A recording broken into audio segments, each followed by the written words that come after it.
बघूया पुढची बातमी थोडी सकारात्मक आहे, कारण वाघ हा भारताचा राष्ट्रीय प्राणी आणि वाघांच्या संख्येत वाढ होत असल्याचे सकारात्मक संकेत देशभरातून मिळू लागले असतानाच दुसऱ्या बाजूला वाघाला जेसीबी मशीनने चिरडून मारण्याचा एक भयानक प्रकार उघडकीला आला आहे। या घटनेचा लाईव्ह व्हिडिओ सध्या व्हायरल झालाय। उत्तराखंडमधल्या जिम कॉर्बेट नॅशनल पार्कमध्ये जेसीबी मशीनने वाघाला चिरडून मारल्याचा हा धक्कादायक प्रकार समोर आला आहे आणि याहून धक्कादायक म्हणजे वन विभागाच्या पथकानेच हे कृत्य केले।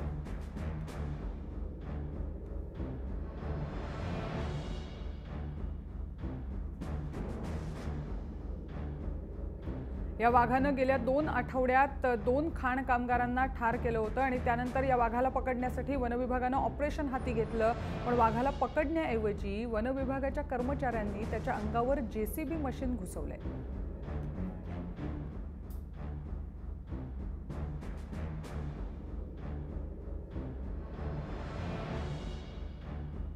हे सगळं प्रकरण सोशल मीडियावर व्हायरल झाल्यानंतर वन अधिकाऱ्यांचं धाबं दणाणलं आणि हा वाघोबा जेसीबीमुळे नाही तर गुंगीचं औषध जास्त झाल्यामुळे दगावल्याचा दावा वन अधिकारी आता करत आहेत।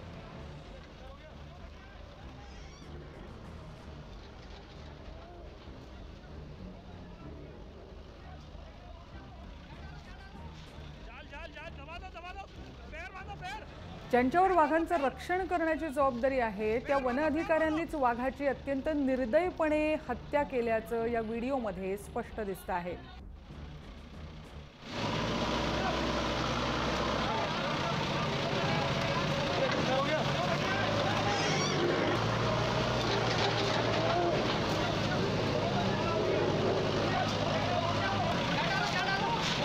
जाल जाल दबा दो पैर बांधो पैर बांधो पैर बांधो।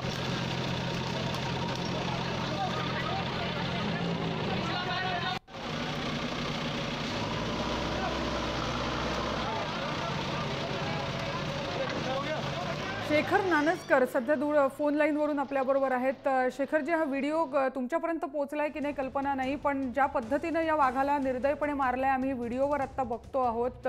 नरभक्षक वाघ होता आणि जेसीबी मशीन सरळ त्याच्या अंगावर घालून वन विभागाने सारख्या जबाबदार लोकांनी हे कृत्य केलंय। काय म्हणायचं याला?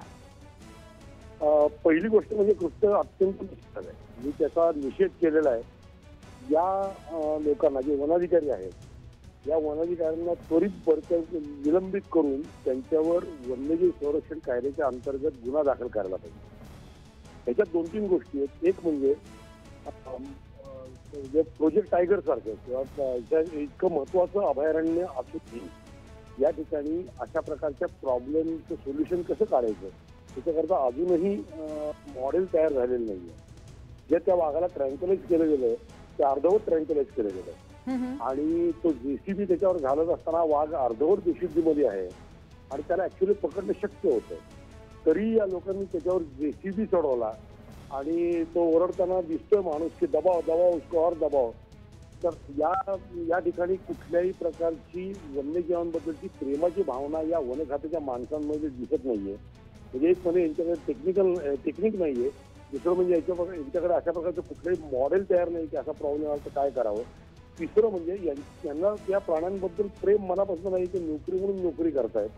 अशा गोष्टी या सगळ्या व्हिडिओमधनं बाहेर आलेल्या आहेत। पूर्वी अनेकदा असंही आढळलेलं आहे की वन खात्याच्या लोकांनी शूटर्स म्हणजे ज्याला आपण कमर्शियल शूटर्स हंटर्स अशांना बोलवून निलगाईंचं हत्या घडवून आणलेली या लोकांनी। तर वन खाते बेसिकली आहे कशा करता? वन खाते जर प्राण्यांचं संरक्षण करण्याकरता असेल तर त्यांनी प्राण्यांच्या दृष्टीने विचार केला पाहिजे। त्या वाघाने 2-3 मनुष्यबळी घेतले, यात कदाचित वाद नसेल, कदाचित त्यांनी घेतले असतील, पण त्याला वाचवणं शक्य होतं। बरोबर, पण शेखर जी आत्ताही जर त्या वन अधिकाऱ्यांना तुम्ही विचारलं तर तो आधीच मेलेला होता असा दावा त्यांनी केलाय। त्यांचं म्हणणं त्यांची चूकच नाहीये, थोडक्यात म्हणजे त्यांच्यावर अंकुशही राहिलेला नाहीये।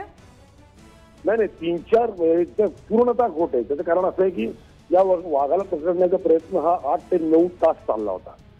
त्यानंतर या वाघाला त्या जेसीबी खाली दाबतानाचं शूटिंग आपल्याकडे आहे। तिसरी गोष्ट म्हणजे त्यानंतर याला पकडण्यात आलं, पिंजऱ्यातनं त्याला दवाखान्यात नेत असताना किंवा त्याच्या ऑर्फनेजमध्ये नेत असताना त्या वाघाचा मृत्यू झालेला आहे. त्या वाघाचा मृत्यू आधी झालेला नाहीये. ज्यावेळेला त्याचा मृत्यू झाला त्यावेळेला त्याचे दात पडलेले होते आणि त्याचं रक्त येत होतं. या सगळ्या गोष्टी लक्षात घेतात त्या वाघाला याच लोकांनी मारलेलं आहे, यात काहीही वाद नाही. म्हणूनच जर वन अधिकारी स्वतःच्या अखत्यारीमध्ये असा निर्णय घेत असतील आणि त्यानंतरही त्यांच्यावर कोणतीही कारवाई होत नाही, हा एक प्रकारे प्रशासनाचा पण दोष नाही का? पूर्णतः दोष आहे. याचं कारण असं आहे की हे जर शिकाऱ्यांकडनं केलं असतं तर त्याला तुम्ही वन्यजीव संरक्षण कायदा लावला असता आणि 25,000 रुपये दंड 8 वर्षाची सक्त मजुरी त्याला लावली असती. हे तुमच्या माणसाकडनं झालं म्हणणार त्याच्यात तुम्ही पांघरून घालायला निघालात, याचा काहीतरी विचार झाला पाहिजे. याचा कुठलेही पांघरून न घालता त्यांना त्याची चौकशी करा ना की कोणी दिला आदेश. अशा प्रकारची घटना घडतेच कशी? म्हणजे मुख्यतः जेसीबी अंगावर घालायची ही कल्पना कुठली आहे? म्हणजे वाघाला पकडायचं झालं तुम्हाला तर वाघाला पकडण्याचे काही मेथड आहेत की नाही? जेसीबी अंगावर घालून त्याला तुम्ही पकडताय आणि तरी त्याच्यावर काही कारवाई होत नाही. इतके दिवस झाले, 8 दिवस व्हायला आले असतील आज, त्याच्यावर काही कारवाई झाली नाही कारण ते वन खात्याची माणसं आहेत. हाच मुद्दा आहे शेखरजी. खूप खूप धन्यवाद जय महाराष्ट्राशी बोलल्याबद्दल. 8 दिवस या घटनेला उलटले आणि अजूनही या वन अधिकाऱ्यांवर कारवाई का झाली नाही असा सवाल शेखर नानसकर यांनी केलेला आहे.